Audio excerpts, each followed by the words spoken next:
ನಮಸ್ತೆ ಸ್ನೇಹಿತರೆ, ವಿಜಯ ನ್ಯೂಸ್ಗೆ ಸ್ವಾಗತ.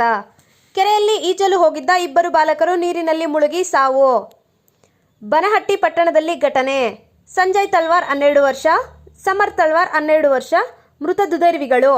ಬೆಳಗ್ಗೆ 9 ಗಂಟೆಗೆ ಕೆರೆಯಲ್ಲಿ ಈಜಲು ಹೋಗಿದ್ದ ಇಬ್ಬರು ಬಾಲಕರು ಕೆರೆಯಲ್ಲಿ ನೀರು ಜಾಸ್ತಿ ಇರೋದರಿಂದ ನೀರಿನಲ್ಲಿ ಮುಳುಗಿ ಸಾವನ್ನಪ್ಪಿರುವ ಬಾಲಕರು. ಬನಹಟ್ಟಿ ಪಟ್ಟಣದ ಹೊರವಲಯದಲ್ಲಿ ಕೆರೆಯಲ್ಲಿ ಘಟನೆ. ಇತ್ತೀಚೆಗೆ ಉತ್ತಮ ಮಳೆಯಾಗಿರುವ ಹಿನ್ನೆಲೆಯಲ್ಲಿ ತುಂಬಿದ ಬನಹಟ್ಟಿ ಕೆರೆ. ನೀರಲ್ಲಿ ಮುಳುಗಿ ಜೀವ ಬಿಟ್ಟಿರುವ ಬಾಲಕರ ಶವ ಹೊರತೆಗೆಯಲು ಸ್ಥಳೀಯರು, ಈಜುಗಾರರು ಹಾಗೂ ಅಗ್ನಿಶಾಮಕ ಸಿಬ್ಬಂದಿ. ಬನಹಟ್ಟಿ ಪೊಲೀಸ್ ಠಾಣಾ ವ್ಯಾಪ್ತಿಯಲ್ಲಿ ಘಟನೆ. ಸ್ಥಳಕ್ಕೆ ಆಗಮಿಸಿ ಪರಿಶೀಲನೆ ನಡೆಸಿರುವ ಬನಹಟ್ಟಿ ಪೊಲೀಸರು. ಬಾಗಲಕೋಟೆ ಜಿಲ್ಲೆಯ ಬನಹಟ್ಟಿ ಪಟ್ಟಣ. ವರದಿಗಾರರು ರಾಮಾಂಜನೇಯ ಎಸ್, ವಿಜಯ ನ್ಯೂಸ್, ಚೇಳೂರು.